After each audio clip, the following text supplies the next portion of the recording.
Good afternoon. My name is Alastair Baker. I'm one of the consultants from the Children's Liver Service at King's College Hospital, and I'm very honoured to have been asked to provide this webinar this afternoon. It's entitled, as you can read, Liver Transplantation for Metabolic Diseases.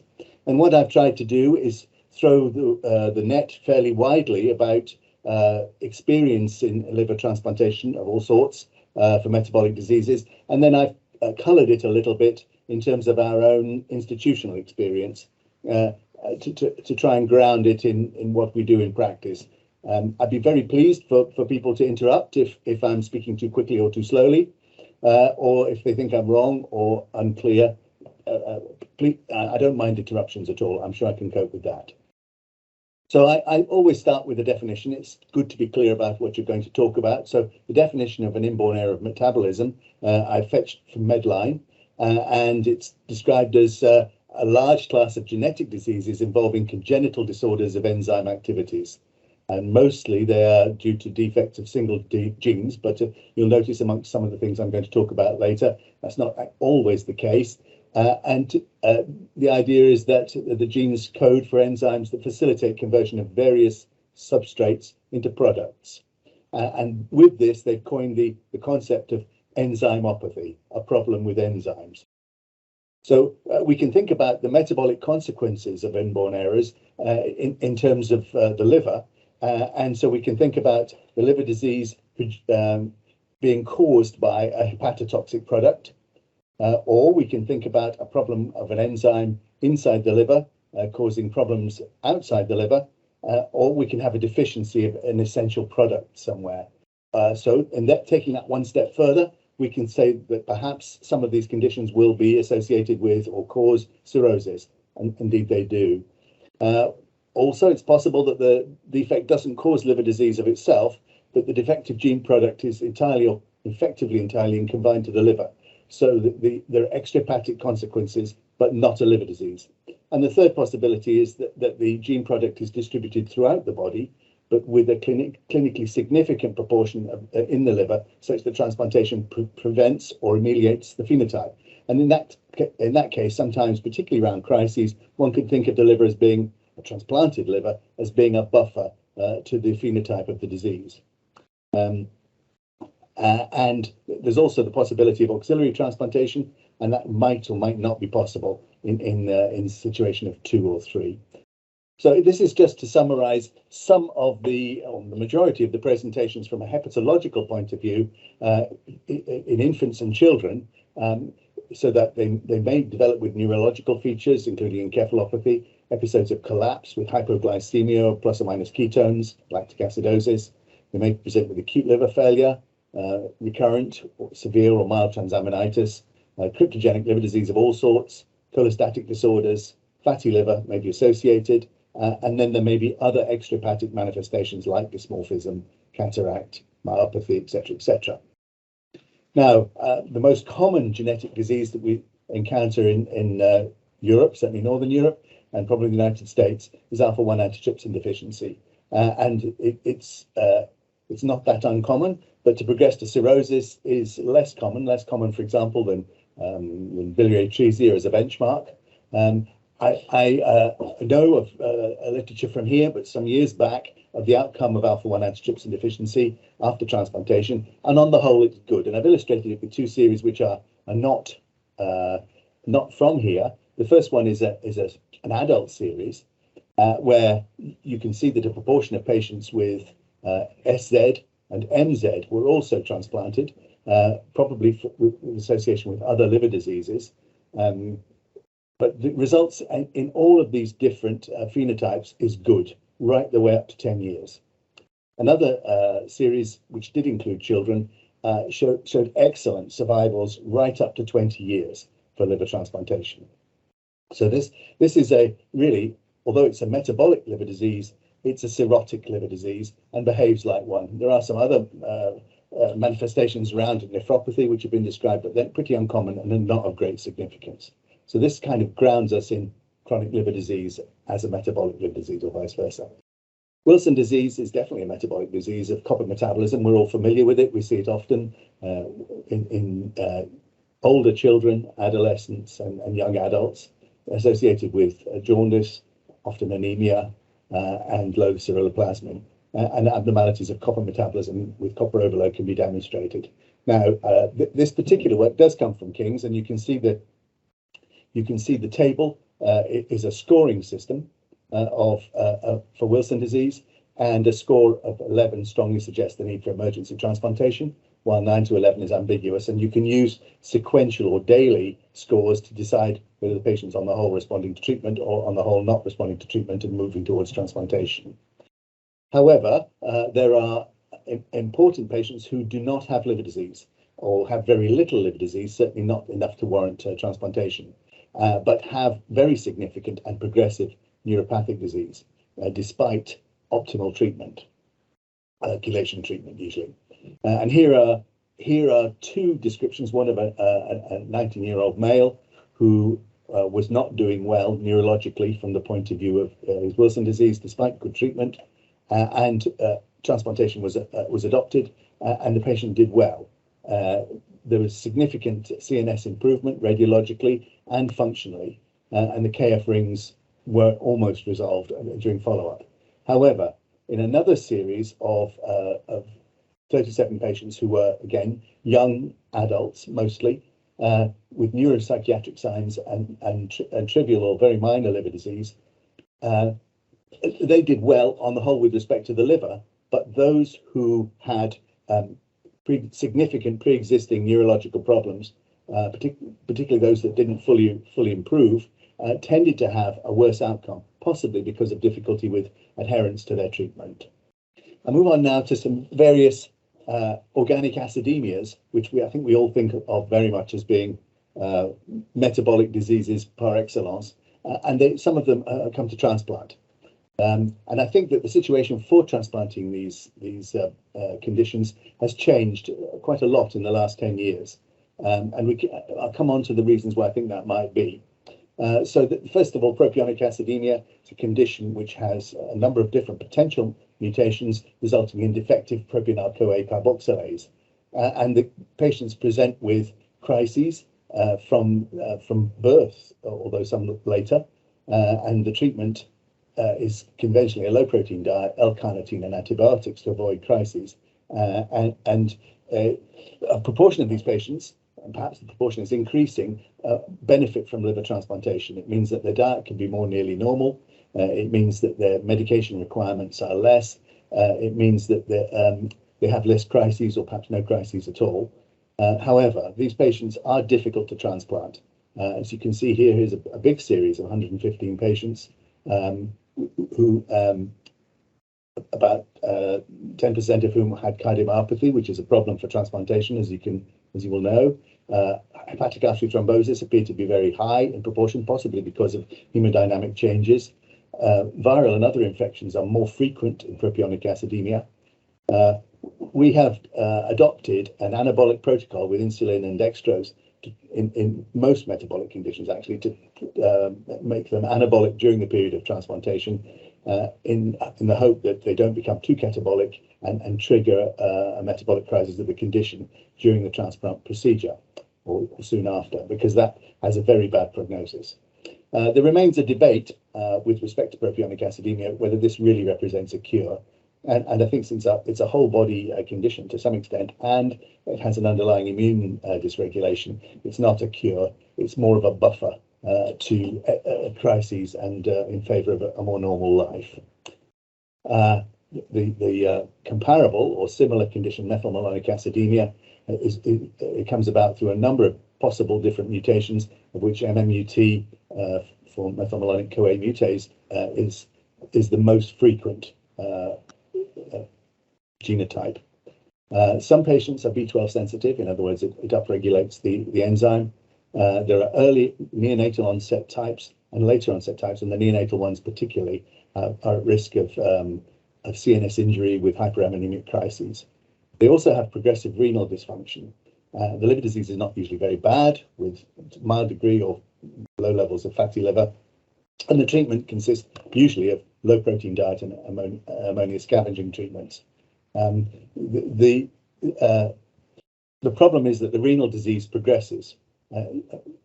particularly, well, in all of them, but particularly so in those who have early onset.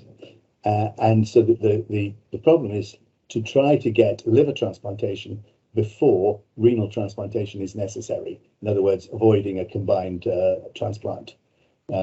So the intention from our point of view, in association with the metabolic disease teams from around London and the UK, is to get patients referred to us in plenty of time to get them on the waiting list and to get a suitable liver for them before the GFR falls below 50, meaning that they might require renal transplantation thereafter. Once again, these are patients who are best not transplanted in metabolic crisis because they become very unstable and have many complications and actually die. Mortality in a big series was 11%, which is quite high, higher than for chronic liver disease, but 50% of them got complications of one sort or another, and 10% or thereabouts went on to renal failure, even though they were transplanted earlier. This also is not a cure. Patients still have metabolic decompensations, but the quality of life with better diet, stabilization of crises, and general improvement of the family's quality of life really it makes it worthwhile. And of course, if you do it early enough, you may avoid renal transplantation. And two other conditions of milder degree and less often seen: isovaleric acidemia, which is sweaty feet disease, which results in metabolic crises, but may be biotin responsive. It tends to be controllable, so these patients are not transplanted very often. We've had one who has benefited actually. And maple syrup urine disease, which is a defect of branch chain amino acid complex. These patients have variable timing of onset and severity, but with crises. And complete control of the after liver transplant is described in 35 patients in grafts with very good long-term survival and normal liver function. These patients are described as having normal amino acid profiles within a very short time of surgery, and they remain stable. Their livers can be used for domino transplants. We've only done two, and the world literature is not huge, but nevertheless, this is, I think, a transplant well worth doing. I'll move on to urea cycle disorders. This is a summary, a description of the urea cycle, and remind you that there are about 6 urea cycle disorders per se, and they present at any age really, from infancy right the way through into young adulthood occasionally. They are amenable to low protein diet, ammonia scavengers, and antibiotics, and they're generally controllable unless they are very prone to crises, as in the neonatal presentations. They're available for transplantation for those who are at risk, particularly of hyperammonemia resulting in CNS injury in crisis.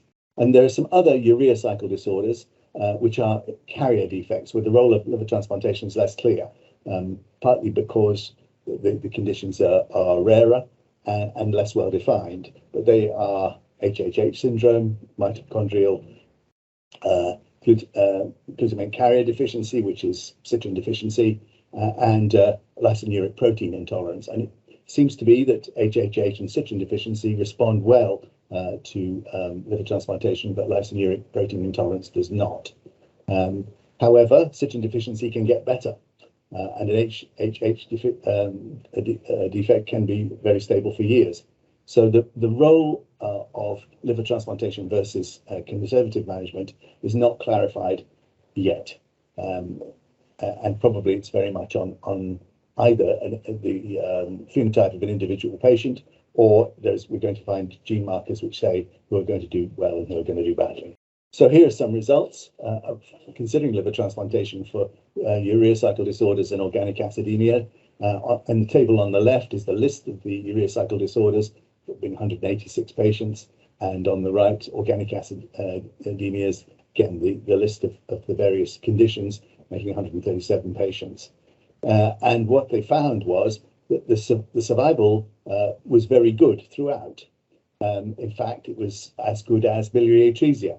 However, those transplanted with, well, for both conditions, had significant motor and cognitive delay at first assessment and later assessment, which would be about 5 years.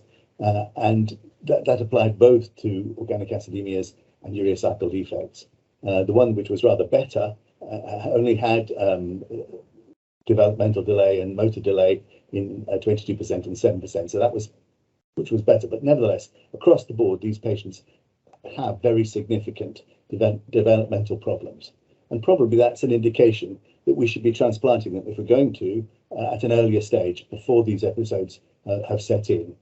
But even then, there are going to be patients who have urea cycle disorders who've had very high hyperammonemia in the newborn period and are going to have some degree of developmental delay anyway. I thought I would mention glycogen storage diseases. There are 3 of those, very diverse, where we've learned something about when transplantation is appropriate. So the GSDs I'm talking about are 1, 3, and 4. For 1, the indications are poor control, also nodules, and also progressive renal dysfunction. For 3, it's the development of cirrhosis, nodules perhaps, and for 4, it's cirrhosis, metabolic instability. The patients with GSD1, although they have nodules in the liver, they don't tend to be malignant. So I'm not sure that that's a particularly valid indication, but poor control is. For type 3, it's uncommon, but in cirrhosis, it's indicated. For type 4, the problem is that they tend to have a significant cardiac myopathy, which tends to be progressive. So that remains a problem. So these again require some good judgment about who needs a transplant and would benefit and who doesn't. Tyrosinaemia used to be a very significant, if not that common, indication for liver transplantation. And I'm talking quite a long time ago that many people don't remember, but I do. In those days, patients used to present with an acute on chronic liver failure with other complications, including things like HOCM or immune dysregulation or renal tubulopathy. So long as they were relatively stable, they did quite well. Occasionally, they waited a long time, and by the time they had a transplant, I remember one particular case already had disseminated hepatocellular carcinoma and obviously didn't go through with the transplant. However, nitisinone has been introduced, which, as I illustrate here, blocks the tyrosine catabolic pathway high up, effectively converting tyrosinemia type 1 to tyrosinemia type 2, and preventing the development until the creation of succinylacetone, which is very toxic, and the delta-amyloneuroleic acid, which is neurotoxin as well, which doesn't appear on this particular illustration.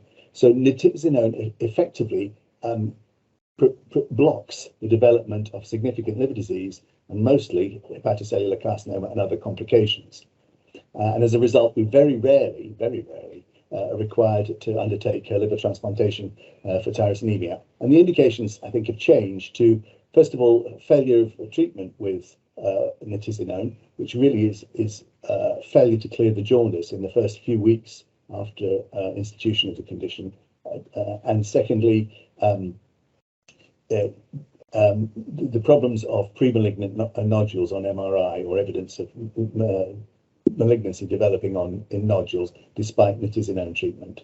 And these are 2 remaining but very uncommon indications, illustrating the success of this drug in replacing transplantation. Another condition where medication is in the process of replacing transplantation is primary oxaluria.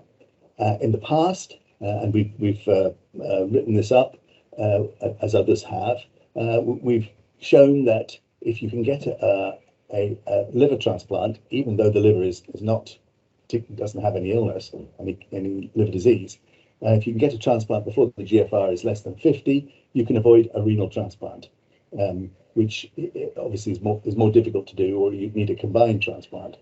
So, however, this new medication, lumasiran, appears to work very well in adults and also children in blocking the formation of oxalate.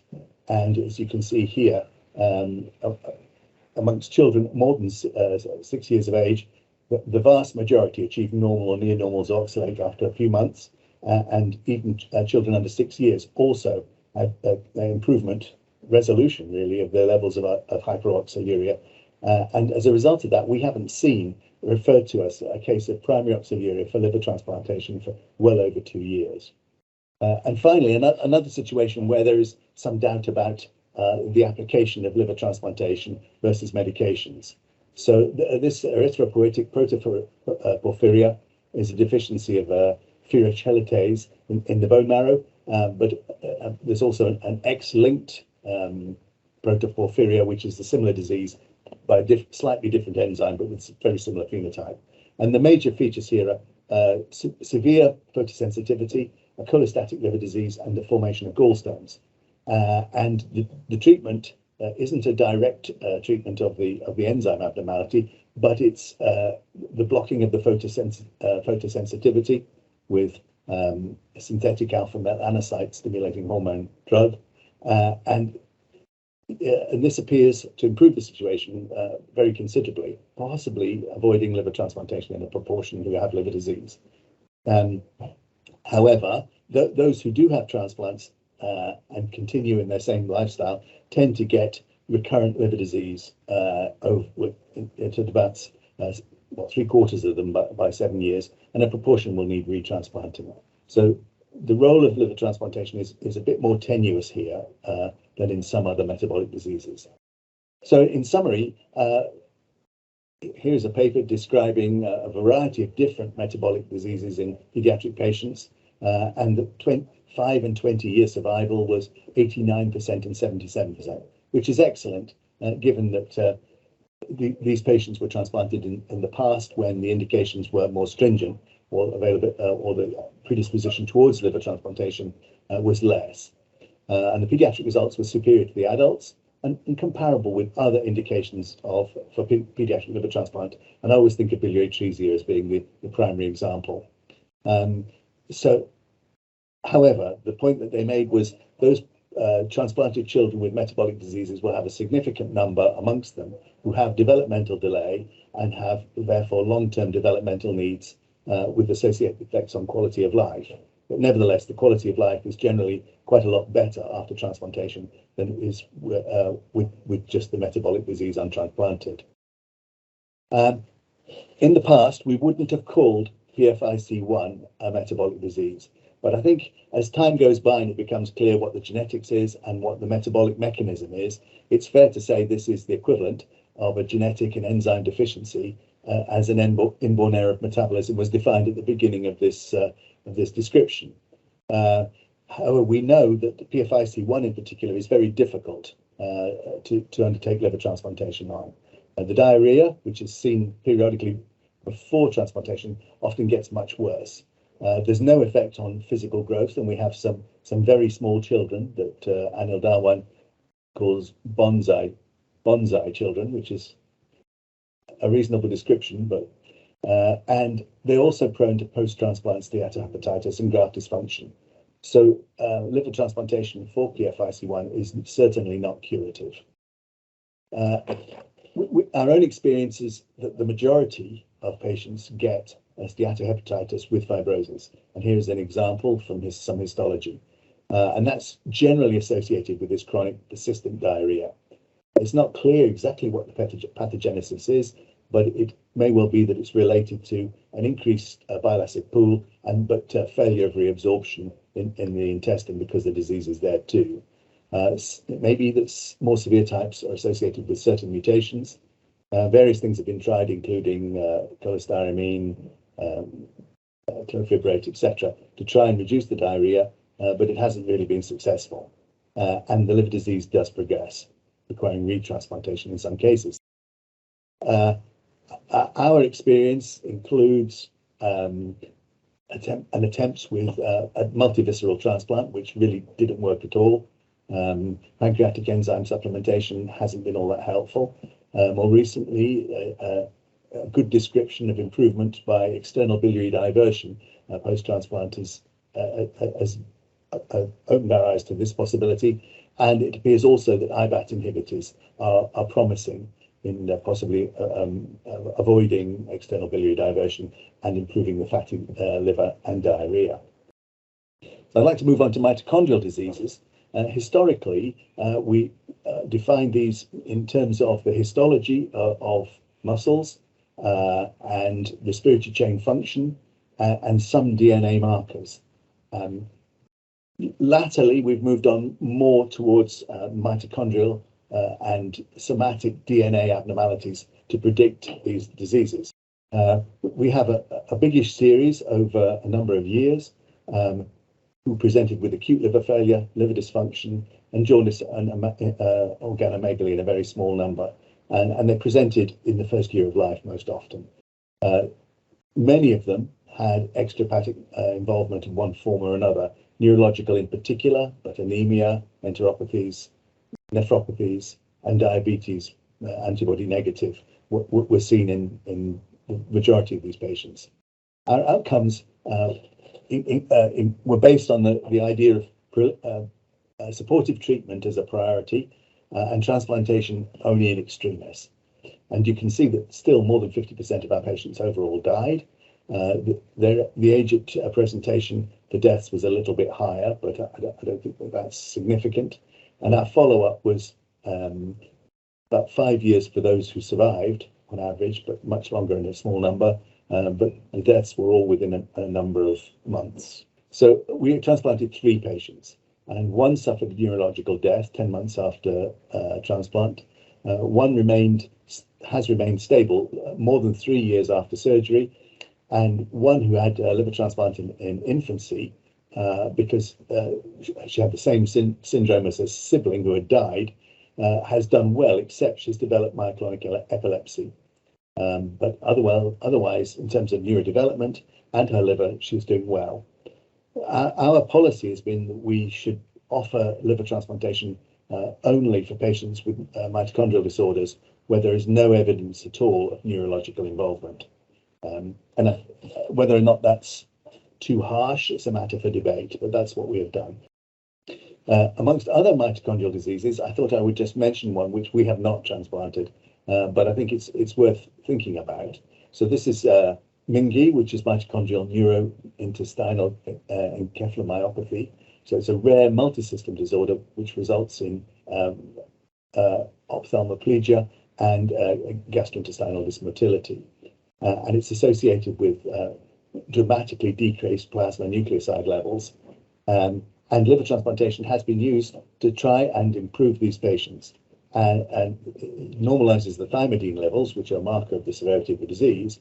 And it has probably an improved safety profile over hematopoietic stem cell transplant.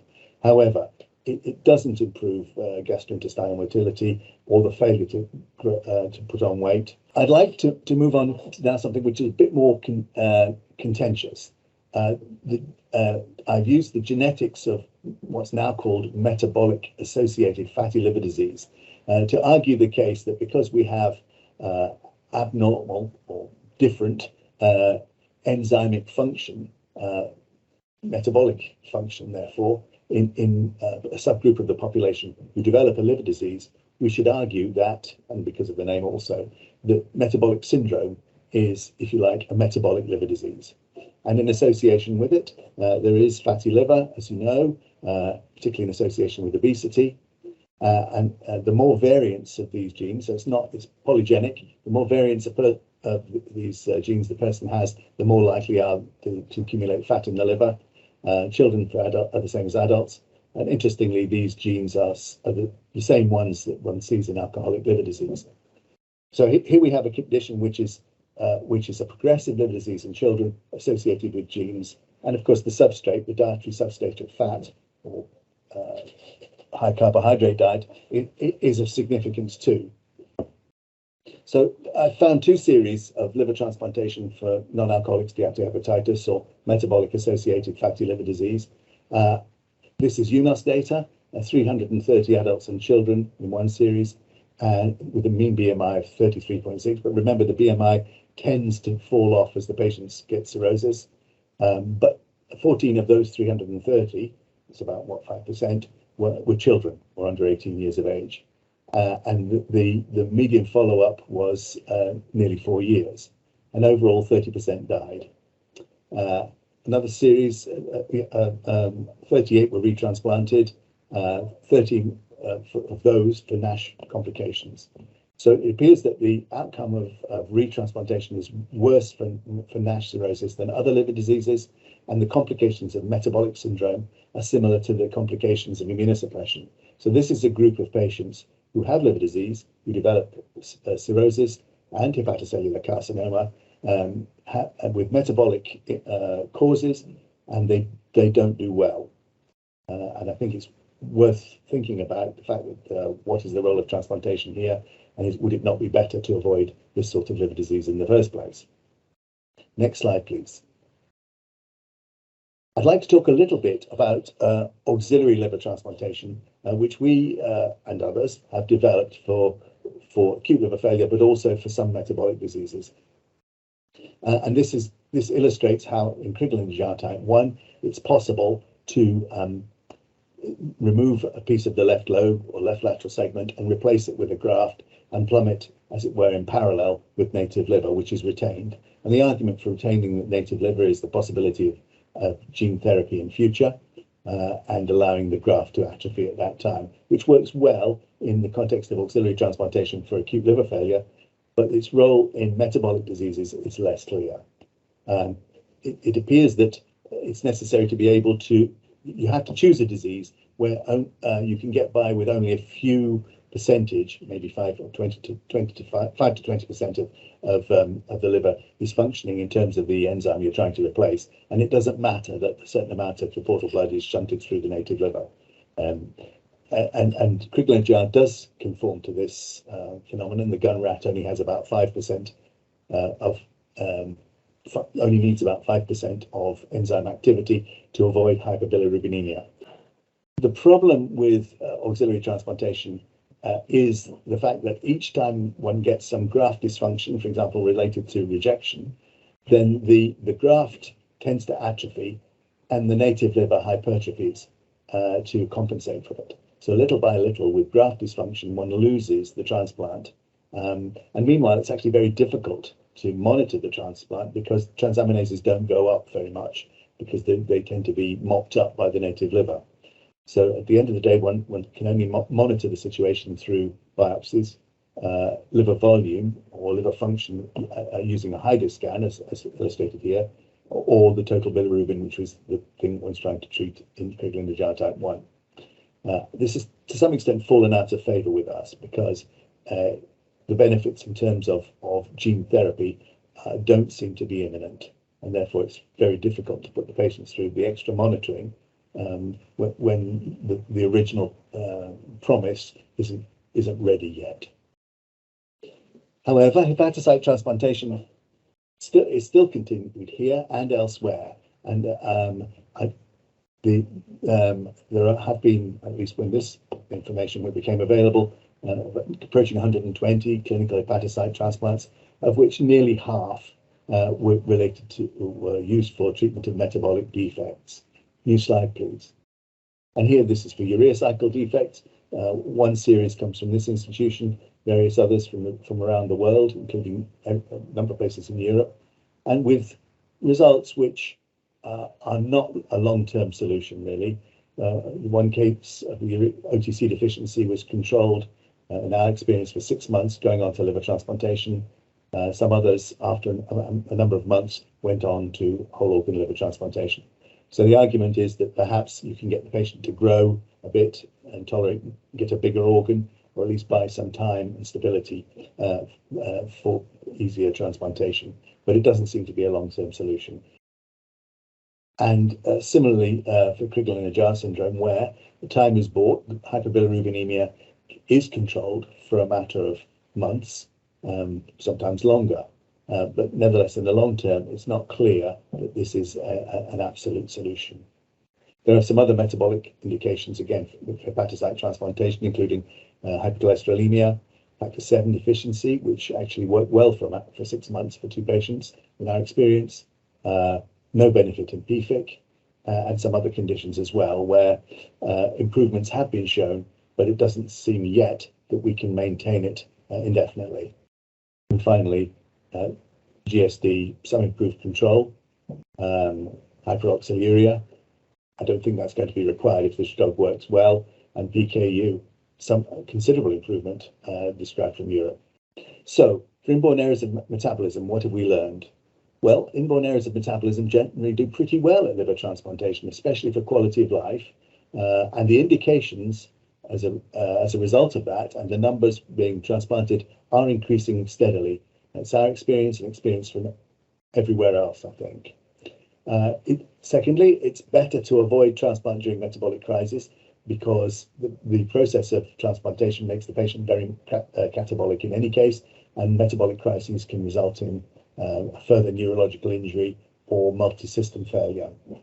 In order to prevent that, we have a liver transplant protocol to encourage an anabolic state during liver transplantation procedure and during the recovery period, which involves dextrose and insulin in particular. Generally, it's better to undertake liver transplantation earlier in the course of disease because there have been less complications of the existing metabolic condition, for example, long-term malnutrition or progressive renal disease or neurological injury, so that earlier transplant generally has a better outcome. Earlier transplant also has the benefit that the patient has less chance to deteriorate on the liver transplant waiting list. For those who have a nephropathy, liver transplantation is better before the GFR gets below 50 mils per minute, 1.73 meters squared, so that further injury at liver transplantation doesn't leave the patient needing a kidney as well afterwards. And finally, neurological complications of inborn errors of metabolism before transplantation and perhaps during transplantation worsen the long-term prognosis, presumably because they compromise the ability of the patient to live independently and take charge of their own medicine and care of the transplanted organ within their body thereafter. We've learned, I think, to give benefit of neurological doubt in mitochondrial disorders, but if there is clear evidence of of neurological injury, we would not consider those patients for transplantation. Many inborn errors of metabolism have special monitoring needs after liver transplant, for example, propionic acidemia in terms of immune deficiency, and those who have renal injury also require their renal follow-up. Auxiliary partial liver transplant may have a role that requires additional monitoring, and in fact, I think in our hands at least, it's falling out of favour. New specific treatments may displace liver transplantation where enzyme blockers or alternatives to liver transplantation are being developed at the moment. Thank you very much.